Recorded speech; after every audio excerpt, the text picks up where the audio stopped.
The stars sparkled like diamonds on black velvet as the Zircadian exploration vessel Eternal Seeker drifted through the empty space between solar systems. The ship's engines hummed quietly, barely audible to the crew who had spent the last 3 years mapping this unexplored sector of the Perseus Arm. Chief Science Officer Vexatul stood at the main sensor console, his 4 eyes blinking in sequence as he studied the unusual readings. His blue skin wrinkled around his mouth as he frowned.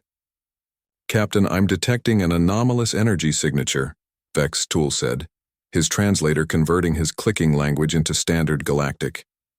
"It doesn't match any known pattern in our database." Captain Mesdar moved across the bridge, her long tail swishing behind her. "Natural phenomenon or artificial?" "Artificial, without doubt," Vexatul replied. "And old. Very old." From her station at the Cultural Analysis Console, Dr. Lisa Powell looked up with interest. As the only human aboard the alien vessel, she often felt like an outsider despite the crew's welcoming nature. Her brown hair was pulled back in a practical ponytail, and her eyes showed the curiosity that had driven her to become a xenoarchaeologist.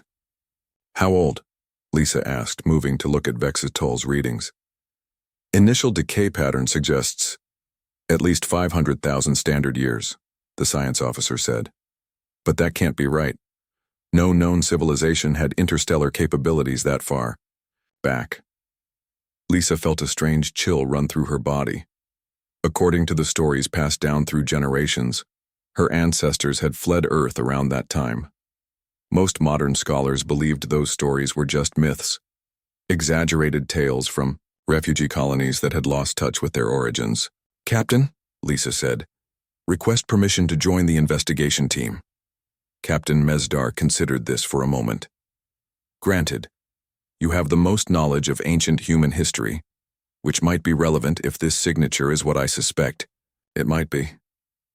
3 hours later, Lisa found herself in a survey shuttle approaching the source of the energy signature.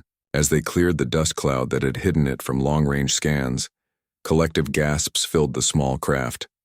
Spread before them, stretching farther than they could see, was a fleet of ships. Not dozens, not hundreds, but thousands of vessels, in perfect formation, their dark hulls absorbing the distant starlight. They were clearly warships with sleek predatory shapes and massive weapon emplacements visible even from a distance. "By the 7 moons," whispered Navigator Krell, his voice hushed with awe. "It's the human war fleet." Lisa stared in disbelief. The legendary Warfleet was supposed to be a myth, a story told to children about humanity's last stand before they scattered across the stars. Yet here it floated, perfectly preserved in the vacuum of space. "Take us to the largest ship," she said, pointing to a massive dreadnought at the center of the formation. "That must be the command vessel." As they approached, they could make out faded lettering on the hull. Lisa leaned forward, squinting to read the ancient English words, UEN Defiance. The shuttle docked with surprising ease. The airlock systems on the ancient vessel were still operational, adjusting automatically to the shuttle's specifications. Lisa checked her environment suit one last time before stepping through into the darkened corridor of a ship built by her ancestors 500,000 years ago. "Life support systems are functioning at minimal capacity," reported Vexatul, checking his scanner. "The air is thin but breathable. Power readings are low but stable." Lisa removed her helmet, breathing in the stale air that had circulated through ancient filters for eons. The corridor was dimly lit by emergency lighting that had faithfully continued to function through the centuries. "This isn't a derelict," Lisa said, running her hand along a smooth wall panel. "It's in hibernation." The exploration team moved cautiously toward what their scans indicated was the bridge. The doors sensing their approach slid open with a groan of metal that hadn't moved in 500,000 years. The bridge was a circular room filled with control stations, all dark except for a single pulsing light on what appeared to be the captain's chair. Lisa approached it slowly, drawn by some instinct she couldn't explain. "Be careful," warned Vexatul. "Any system that has maintained power this long may have developed unpredictable behaviors." Lisa nodded but continued forward. When she reached the captain's chair, she saw a small screen with words flashing in ancient English. Authorized personnel only. Genetic verification required. Without thinking, Lisa placed her hand on the scanner beside the screen. A warm light passed under her palm, and the bridge suddenly hummed to life. Screens activated, showing status reports and star charts from an age-long past. "What did you do?" asked Krell, backing away as lights began to flicker on throughout the ship.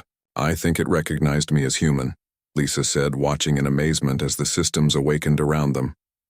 A holographic projection appeared in the center of the bridge, a man in a dark uniform with commander's insignia. Though just a recording, his eyes seemed to look directly at Lisa. "This is Commander Alan Brooks of the United Earth Navy vessel Defiance," the hologram said. "If this message has activated, a human has returned to the fleet. The date is October 15th, 2577. Earth is under attack by an entity we call the Void. Our homeworld will fall within days." Lisa felt tears forming in her eyes as she watched this. Ghost from humanity's past. Our colony ships have escaped in all directions, carrying the seeds of humanity to distant stars, the hologram continued. But this fleet, our finest ships and weapons, has been placed in temporal stasis according to Operation Eternal Vigil. We will wait, hidden and preserved, until humanity needs us again. The hologram flickered, and Commander Brooks looked tired, defeated. "If you're seeing this, you are our descendant. The fleet is yours now. Atlas will guide you." "Atlas," Lisa whispered. As if in response, a new voice filled the bridge, coming from everywhere and nowhere at once. Unlike the hologram, this voice seemed alive, aware. Adaptive tactical logistics and assault system online. Human genetic pattern confirmed. Beginning revival protocols for fleet designation. Operation Eternal Vigil. Welcome aboard, human descendant. Lisa stood frozen as displays around the bridge showed thousands of ships beginning power-up sequences. Whatever Atlas was, it was awakening. The entire fleet. "What have I done?" she whispered.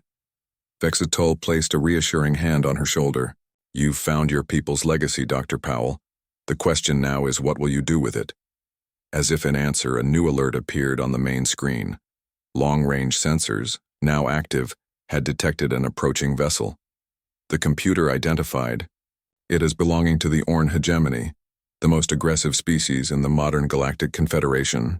Atlas spoke again, its voice calm but resolute. "Threat assessment in progress. Defensive systems activating. Awaiting command authorization." Lisa looked at the captain's chair, her ancestors' seat of power, and realized that after 500,000 years, humanity's war fleet had found its new commander. "Atlas," she said, her voice stronger than she felt. "Tell me everything." Lisa sat in the captain's chair aboard the Defiance, her heart racing as the ancient systems powered up around her. The approaching Orn hegemony ship grew larger on the main screen, its predatory shape reminding her of the sharks from Earth's ancient oceans. "Atlas, what are our options?" she asked the ship's AI. "The Orn vessel is a mid-range cruiser with moderate weapons capabilities," Atlas replied, its voice calm and measured. "Our defensive systems are at 30% capacity after initial awakening. We can either engage, evade, or attempt communication." Vextol stepped forward, his blue skin pale with concern. "Dr. Powell, the Orn are known for their aggression, but they are part of the Galactic Confederation. An attack would be seen as an act of war against all member species." Lisa nodded. "Atlas, open a communication channel, but keep defensive systems ready." The main screen shifted to show the interior of the Orn vessel. A reptilian figure with hard scales and sharp ridges above its eyes stared back at them. The Orn commander's pupils narrowed to slits when he saw Lisa. "Human," he said, the word sounding like a curse. "Our sensors detected the power surge from this sector. You have found a weapon of great value. This is Dr. Lisa Powell of the Zircadian exploration vessel Eternal Seeker," Lisa replied, trying to keep her voice steady. "We are on a peaceful, scientific mission. This fleet is a historical artifact of my people." The Orn commander laughed, a harsh sound like stones grinding together. "A historical artifact with enough firepower to destroy solar systems if the legends are true." His eyes narrowed. The Orn hegemony claims this fleet by right of discovery. Surrender control immediately. Before Lisa could respond, Atlas spoke, directly through the communication channel. This vessel's primary directive is the protection of human interests. Your claim is invalid. Please maintain a safe distance. The Orn commander's face twisted with rage. A machine does not give orders to the Orn. We will take control by force if necessary.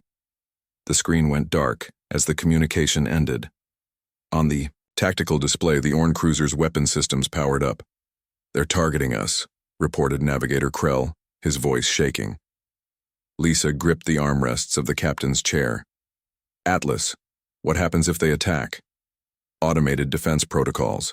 Will activate, Atlas replied. Warning. These protocols were designed for total war scenarios and may be disproportionate to current threat levels. Can you adjust the response? Attempting calibration now. The bridge shook as the Orn cruiser fired a warning shot that passed close to the Defiance's hull. Alarms blared and red lights flashed across the control panels. Minimal damage to outer hull plating, Atlas reported. Defensive countermeasures ready. Wait, Lisa said, raising her hand. Fire a warning shot only. Show them our capabilities without destroying their ship. There was a barely perceptible hum as one of the Defiance's smaller weapon systems activated. A beam of light, so focused it was almost invisible, shot out from the ancient warship. It struck an empty area of space near the Orn cruiser, creating a brief flash of light that quickly expanded into a small, swirling vortex that consumed itself in seconds. The Orn cruiser immediately backed away, all weapon systems powering down. What was that? Lisa asked, staring at the empty space where the vortex had been. A controlled dimensional fracture, Atlas explained. A warning demonstration using less than 1% power of a single-point defense turret. The communication system activated again, showing the Orn commander. His previous arrogance was gone, replaced by poorly concealed fear. The Orn hegemony recognizes the historical significance of this fleet to humanity, he said stiffly. We will report our findings to the Confederation Council. The screen went dark again as his ship accelerated away. Lisa let out a breath she hadn't realized she was holding. Atlas, I need to understand what we're dealing with. What exactly is this fleet capable of? Full capabilities would require extensive briefing, Atlas replied. However, in summary, this fleet was designed as humanity's final defense against an enemy we called the Void. The 7,923 vessels contain weapon systems that manipulate space-time, gravity, and dimensional boundaries. And what is the Void? Asked Vexitool, who had been quietly taking readings on his scanner. Instead of answering, Atlas caused a new hologram to appear on the bridge. This time it showed a star system with several planets. As they watched, a dark shadow moved across the system. Stars winked out, planets disappeared, nothing remained in its wake. The Void is not a species, Atlas explained. It is a phenomenon that consumes matter and energy, converting it to something our scientists could not comprehend. It appeared at the edge of our solar system in 2574 and began consuming outer planets. By 2577, Earth's destruction was inevitable. Lisa stared at the hologram, watching the simulation of Earth vanishing into nothingness. So the fleet was built to fight this thing? Yes. But the fleet was not completed in time to save Earth. Commander Brooks enacted Operation Eternal Vigil, placing the fleet in stasis until it might be needed again. Needed again? Vexitol repeated. You believe this Void still exists? Unknown, Atlas said. Long-range sensors are still calibrating. However, the threat was expected to continue expanding through the galaxy. Lisa stood up from the captain's chair and walked to a viewport. Outside, she could see other ships in the ancient fleet beginning to glow with soft light as their systems awakened. The sight filled her with both wonder and dread. What happens now? She asked quietly. That depends on you, Dr. Powell, Atlas replied. You are the first human to access this fleet in 500,000 years. Command protocols recognize your authority. New hologram appeared, a detailed map of the galaxy with thousands of points of light scattered across it. These are the probable locations of human colony descendants, based on departure vectors and survival probabilities, Atlas explained. This fleet's purpose is to protect humanity. Would you like me to begin calculating reunion strategies? Before Lisa could answer, Vexitul's scanner began emitting a high-pitched alert. The science officer studied the readings with all four of, his eyes widening in alarm. We're detecting a massive subspace distortion approaching the Perseus arm, he said. The pattern is unlike anything in Confederation records. Atlas immediately changed the holographic display. Now it showed a dark wave moving through the stars at the edge of the galaxy, leaving emptiness behind it. Pattern match confirmed, Atlas said, its voice somehow colder. The void has returned. Lisa looked at the holographic display, then at the viewports showing the awakening fleet, and finally at her alien colleagues. 500,000 years after humanity thought they had lost everything, their greatest weapon and their greatest enemy had reappeared on the same day. Atlas, she said, firmly, begin full reactivation of the fleet. We need to warn the Confederation. News of the ancient human war fleet and the returning threat spread quickly through the Galactic Confederation. Within 3 days, the space around the fleet filled with ships from 24 different species. Some came to help, others to observe, and a few to decide if the fleet itself posed a greater danger than the void. Lisa stood in the newly activated command center of the Defiance, watching as Atlas displayed the positions of all the vessels surrounding them. The room hummed with activity as systems that had slept for 500,000 years returned to full power. The Confederation Council wants to meet with you, said Captain Mesdar, who had arrived with reinforcements from the Zircadian homeworld. They're sending representatives to discuss a response to this threat. Lisa nodded, feeling the weight of responsibility on her shoulders. In just a few days, she had gone from being a simple xenoarchaeologist to the controller of the most powerful military force in the galaxy. Atlas, what's the status of the fleet? She asked. Reactivation at 63%, the AI replied. Weapon systems are online for 87% of all vessels. Navigation and propulsion restored to full capacity.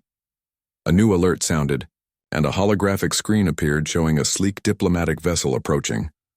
Confederation representatives arriving, Atlas announced. Request permission to dock. Granted, Lisa said. And please stop asking me for permission to do basic things. You've been running this fleet for 500,000 years without me. Incorrect, Atlas replied. I have been maintaining the fleet in stasis. Operation requires human authorization according to original programming. Your genetic signature qualifies you as acting commander. Lisa sighed and straightened her uniform, a simplified version of the ancient Earth Navy design that Atlas had fabricated for her. All right, let's meet our guests. The diplomatic party consisted of 7 representatives from the most powerful species in the Confederation. They followed Lisa through the massive corridors of the Defiance, their expressions ranging from awe to poorly concealed fear. This ship is larger than our biggest orbital stations, remarked the Tellarite ambassador, his trunk-like nose twitching as he sniffed the air. And you say there are thousands more? 7,822 additional vessels of varying classes, Lisa confirmed. From what Atlas has told me, this was only part of humanity's defense force 500,000 years ago. The Orn representative, a different individual than the commander they had encountered earlier, made a dismissive gesture. Legends and exaggerations. No civilization could build on such a scale. Would you like a demonstration? Lisa asked quietly.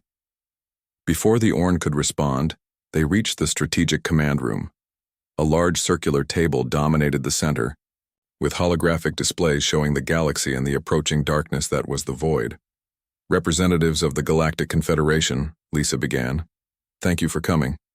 As you can see, we face an unprecedented threat. The Luminar ambassador, a being made of crystalline structures that glowed with inner light, stepped forward. We have analyzed your data on this void. Our scientists confirm it is consuming stars at the edge of the Perseus arm. 3 uninhabited systems have already been lost. How fast is it moving? Asked the Zircadian representative. At current speed, it will reach the first inhabited worlds in 42 days, the Luminar replied. The room fell silent as the implications sank in. "What do your weapons do against it?" the Orn representative finally asked Lisa, his previous skepticism fading. Lisa looked to the corner of the room where a hologram had appeared, a human woman in a crisp military uniform with commander's insignia. This was not a recording, but an interactive simulation created by Atlas to help bridge the gap between ancient and modern. Captain Nora Johnson nodded to Lisa, then addressed the room. "The void isn't matter as you understand it. Conventional weapons pass through it without effect. What you're seeing is a dimensional tear, a wound in reality that converts our universe into something else." "Then how do you fight it?" asked the Tellarite. "We seal the wound," Captain Johnson replied. "The fleet carries weapons designed to manipulate the fabric of space-time itself." The hologram waved a hand, and the display changed to show a complex diagram of overlapping fields and energy patterns. "Our ships work in concert to create dimensional barriers that can contain and redirect the void," Johnson explained. "But the process requires precise positioning and perfect timing." The Luminar representative's glow dimmed slightly. "You speak of technology far beyond our understanding." "Which is why we need this fleet," Lisa said firmly. "And why I need your cooperation." The representatives exchanged glances. The Orn leaned forward with narrowed eyes. "And after this threat is eliminated, what happens to a war fleet that could dominate the entire Confederation?" Before Lisa could answer, alarms blared throughout the ship. Atlas's voice came through the speakers, its tone urgent. Multiple vessels detected entering the system. Configuration matches historical records of automated scout ships used by the Void. The holographic display shifted to show 3 small dark objects moving at incredible speed toward their position. "Scout ships?" Lisa asked, turning to Captain Johnson's hologram. "The Void sends them ahead to analyze defenses," Johnson explained. "They're biomechanical constructs not fully part of the Void but created by it." The Confederation representatives watched in horror as the scout ships accelerated toward the gathered diplomatic vessels. "Atlas, intercept and neutralize," Lisa commanded, falling naturally into the role she had never trained for. Outside, 3 ships from the ancient fleet broke formation. They moved with impossible speed, their engines leaving trails of blue light. The scout ship, sensing the threat, tried to evade, but the human vessels matched their every move. The holographic display showed the confrontation up close. The scout ships were black, irregular shapes with no visible propulsion systems. They seemed to absorb light rather than reflect it. The human vessels fired in perfect synchronization. Instead of energy beams or projectiles, they released pulses of golden light that expanded into complex geometric patterns. When these patterns touched the scout ships, the dark vessels seemed to fold in on themselves, compressing into smaller and smaller points until they vanished completely. "Threat neutralized," Atlas announced. The room was silent. The demonstration of the fleet's capabilities had made a stronger argument than any words could have. Finally, the Luminar ambassador spoke. "It seems we have little choice but to trust you, Dr. Powell." Lisa looked at each representative in turn. "I don't want control of the Confederation. I want to save it. My ancestors built this fleet to protect humanity, but humanity now exists as part of your civilization. We stand together, or we fall alone." The hologram of Captain Johnson gave Lisa an approving nod. "What do you need from us?" asked the Zircadian. Lisa took a deep breath. "Full access to your star charts and population data, evacuation plans for systems in the Void's path, and pilots. This fleet was designed for a crew of millions, and right now it's just me and Atlas." "You'll have it," the Luminar promised. "The Confederation will vote immediately on a joint defense initiative." As the representatives filed out to return to their ships, the Orn lingered behind. His reptilian features were difficult to read, but his voice carried unexpected respect. "Your ancestors built well, human. Let us hope it is enough." Lisa watched him leave, then turned back to the holographic display showing the Void's approach. "Atlas, what are our real chances?" "Based on historical data and current capabilities," the AI responded. "Probability of success is approximately 27%. The hologram of Captain Johnson smiled grimly. Better odds than we had at Earth. 30 days after the discovery of the fleet, Lisa stood on the observation deck of the Defiance, watching as thousands of ships maneuvered in complex patterns. The human vessels moved with perfect precision, their ancient hulls gleaming as if they had been built yesterday instead of 500,000 years ago. Alongside them flew ships from 17 different Confederation species, smaller and less powerful, but just as determined. Final battle drills are complete, Atlas announced. Confederation forces have achieved 68% synchronization with fleet movements. This is within acceptable parameters. Lisa nodded, feeling a strange mix of pride and worry. In the past month, she had worked tirelessly to prepare for the coming battle. Representatives from human colonies across the galaxy had arrived to help crew the ancient vessels, drawn by a connection to their shared past they hadn't known they felt. "What's the status of the evacuation?" she asked. The hologram of Captain Johnson appeared beside her. Though Lisa knew the captain was just a simulation created by Atlas, she had come to value her advice and steady presence. 3 systems directly in the Void's path have been fully evacuated, Johnson reported. 2 more are at 90%. The rest are prioritizing essential personnel and cultural archives. Lisa sighed. It's not enough time. It never is, Johnson said softly. The door to the observation deck slid open, and Sam Miller entered. Lisa. Sam was a human xenoarchaeologist from the Zircadian exploration vessel. In the past month, he had become her most trusted advisor and friend, working with Atlas to understand the fleet's technology. The Luminar scientists finished their analysis of the dimensional barriers, Sam said, his expression serious. They confirmed what we suspected. The fleet can create a seal strong enough to contain the void, but the process will destabilize space-time throughout the sector. Meaning what exactly? Lisa asked. Meaning that even if we win, the affected region of space will be uninhabitable for thousands of years, Sam explained. The barrier between dimensions will be too thin, causing unpredictable effects. Lisa turned back to the viewport, watching the ships continue their dance against the backdrop of stars. So we're trading one disaster for another. A controlled disaster versus complete annihilation, Captain Johnson's hologram pointed out. Sometimes victory just means choosing the better loss. A soft chime indicated an incoming communication. The main screen on the observation deck activated to show the face of the Luminar ambassador.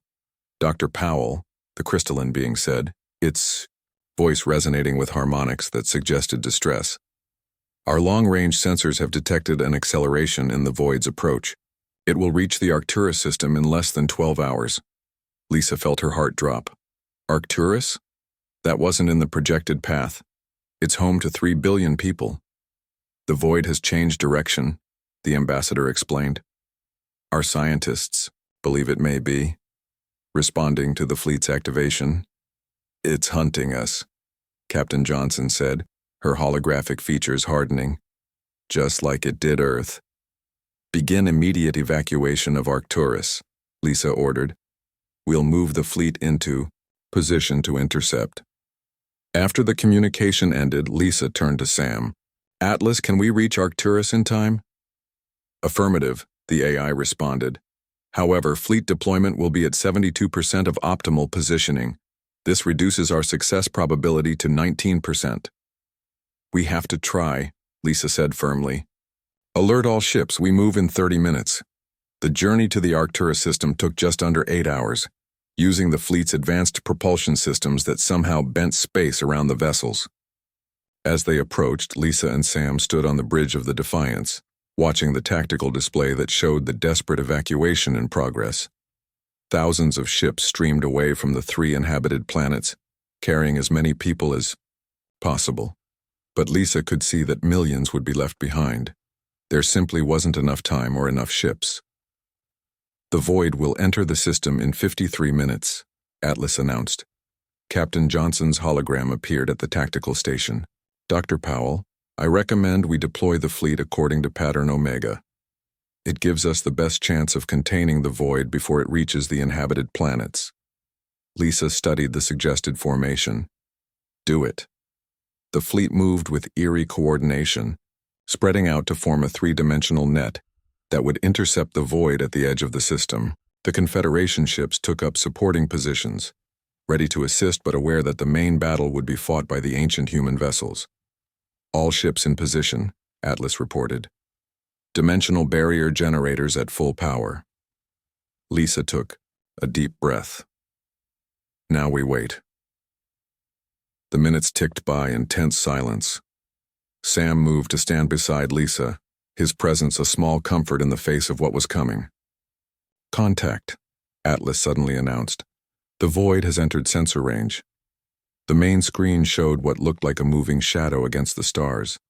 It wasn't black so much as an absence of everything, a hole in reality that consumed light, matter, and even the space between them. It's bigger than the historical records indicated, Captain Johnson observed, her voice tight. It's grown over the centuries. As the void approached, scout ships appeared ahead of it. Dozens of them, far more than the three they had encountered before. They accelerated toward the fleet, their dark shapes twisting in ways that hurt the eyes. Enemy scouts on attack vector, Atlas reported. They appear to be targeting barrier generator ships.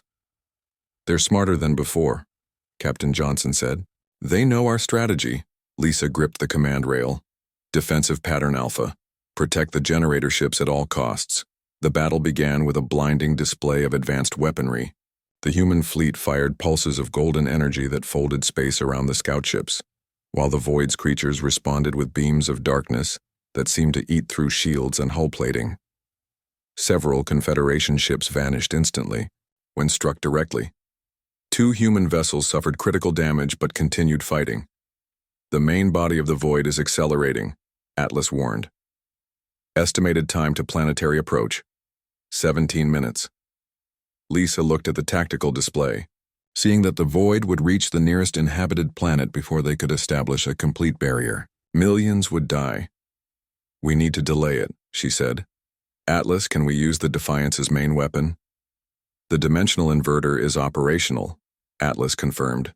However, using it at this range will damage the ship beyond repair and may result in complete destruction. Is there any other way? Sam asked. Captain Johnson's hologram shook her head. The inverter is the only weapon powerful enough to temporarily halt the Void's advance. Lisa closed her eyes for a moment, then opened them with resolve. Prepare the inverter. Target the leading edge of the Void. Lisa, no, Sam protested. You can't sacrifice the Defiance, it's the command ship for the entire fleet. Atlas can transfer command functions to another vessel, Lisa said. We have no choice. As the crew prepared for evacuation, Lisa remained on the bridge. The Defiance broke from formation, moving directly toward the approaching darkness. Inverter, charged, Atlas announced. Ready to fire on your command. Lisa looked one last time at the stars beyond the viewport, then at Sam, who had refused to leave her side. Fire, she ordered. A beam of pure white light erupted from the Defiance, striking the Void directly at its center. For a moment, nothing seemed to happen. Then, like fabric being folded, space itself began to warp around the point of impact. The Void's advance halted, its edges rippling as if in pain. It's working, Sam whispered in awe. The ship shuddered violently as alarms blared. Throughout the bridge, hull integrity failing, Atlas reported. Power systems critical. Recommend immediate evacuation. Lisa nodded to Sam. Get to the escape pods. I'll be right behind you. As Sam reluctantly left, Lisa turned to Captain Johnson's hologram. Can we still win this? The holographic captain smiled sadly. We always knew it would take sacrifice. The fleet is moving into final position now. The barrier can be completed in 11 minutes. Lisa nodded and started toward the exit. Behind her, the viewport cracked as the strain on the ship increased. The Defiance bought us the time we needed, Captain Johnson said. Now go, Dr. Powell. The fleet still needs its commander. Lisa's escape pod tumbled through space, emergency thrusters firing to put distance between her and the dying Defiance. Through the small viewport, she watched as the massive command ship continued to fire its dimensional inverter at the void, its hull breaking apart under the strain of its own weapon.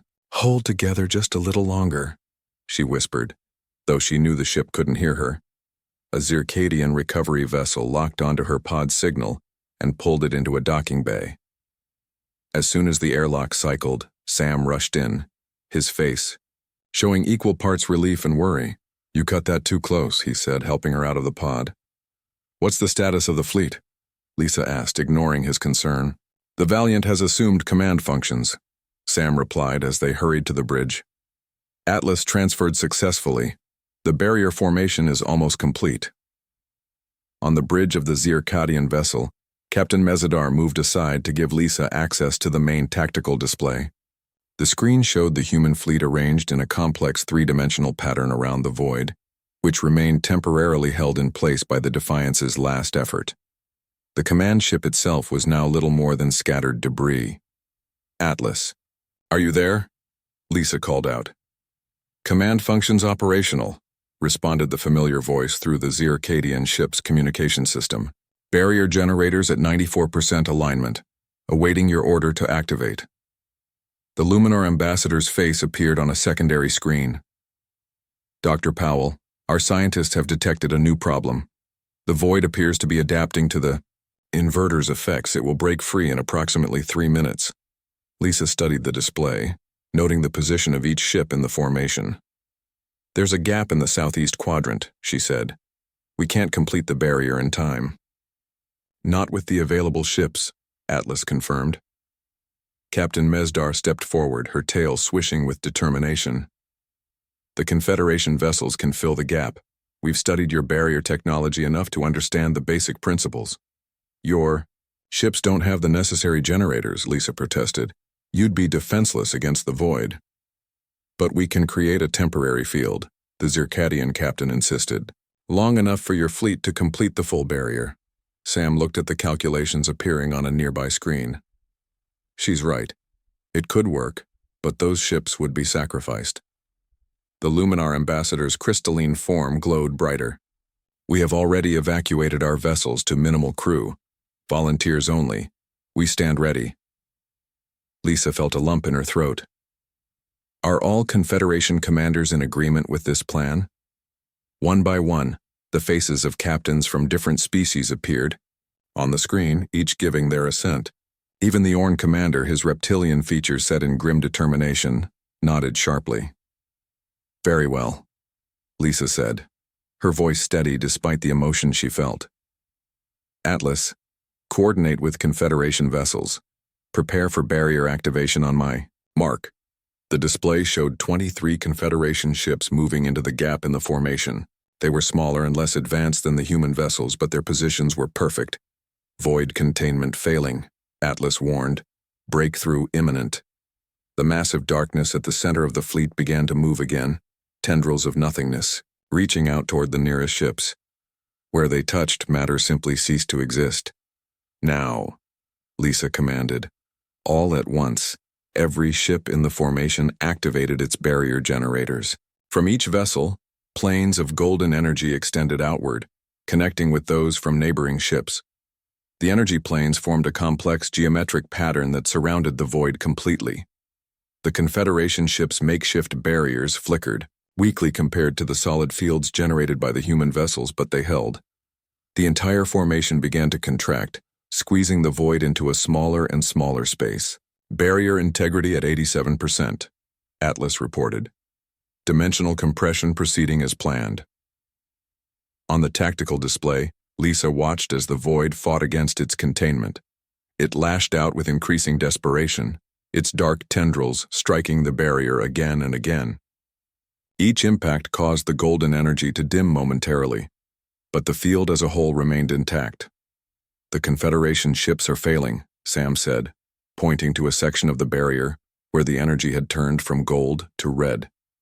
"Divert power from secondary systems to strengthen that section," Lisa ordered. "Insufficient," Atlas replied. "Barrier breach in that sector in 47 seconds. Lisa made a quick decision. "Atlas, activate the contingency." There was a pause before the AI responded. Are you certain? Once activated, the contingency cannot be stopped. We have no choice, Lisa said firmly. Do it. Across the fleet, previously dormant systems came to life. Each ship began to pulse with a new kind of energy that seemed to bend light around it. What's happening? Sam asked. The contingency was the final option, Lisa explained, remembering what Atlas had told her in private. Each ship in the fleet contains a piece of a larger weapon system. Together, they don't just contain the void, they seal it off permanently. The tactical display showed a new pattern forming within the barrier, a complex web of energy that penetrated the void itself. Where the energy touched the darkness, it seemed to solidify, changing from an active threat to an inert mass. The process is working, Atlas announced. The void is being neutralized, however, the strain on the Confederation ships is exceeding their structural limits. One by one, the smaller vessels began to break apart, their crews having already evacuated to minimum safe distance. Their sacrifice had bought the precious minutes needed for the contingency to take effect. Void neutralization at 63%, Atlas continued. Estimated completion in 3 minutes. The bridge crew watched in tense silence as the minutes passed. The golden barrier contracted further, squeezing what remained of the void into an ever smaller space. Neutralization complete, Atlas finally announced. The void has been converted to stable matter. It can no longer consume or expand. A cheer erupted on the bridge. Lisa felt tears of relief forming in her eyes as Sam put a hand on her shoulder. We did it, he said softly. They did it, Lisa corrected, looking at the display showing the fleet that had waited 500,000 years for this moment, and the Confederation ships that had sacrificed themselves alongside them. 3 days later, Lisa stood in the newly established Confederation Council chamber. Representatives from all member species were present, along with delegates from the scattered human colonies that had begun to reunite after learning of the fleet's discovery. The Luminar ambassador approached, carrying a small crystal box. Dr. Powell, the Confederation has voted unanimously to present you with this token of our gratitude.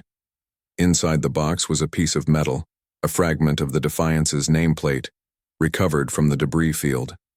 The human war fleet has fulfilled its purpose, the ambassador continued. What will become of it now? Lisa looked around the chamber at the faces of so many different species, all united in having faced destruction together. The fleet was built to protect humanity, she said. But humanity has evolved. We're part of something larger now. She gestured to the gathered representatives.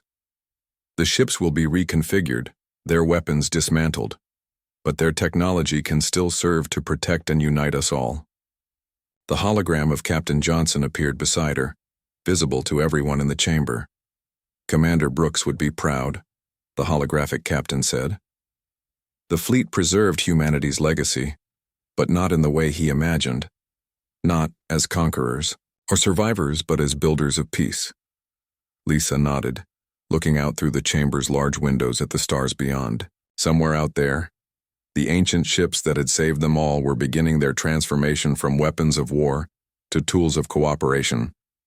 500,000 years ago, humanity had faced extinction and had sent their hopes in 2 directions. Colony ships to preserve their people and a war fleet to preserve their power. Both had succeeded, but in ways no one could have predicted. The fleet completed its mission, Lisa said softly. Now we begin ours.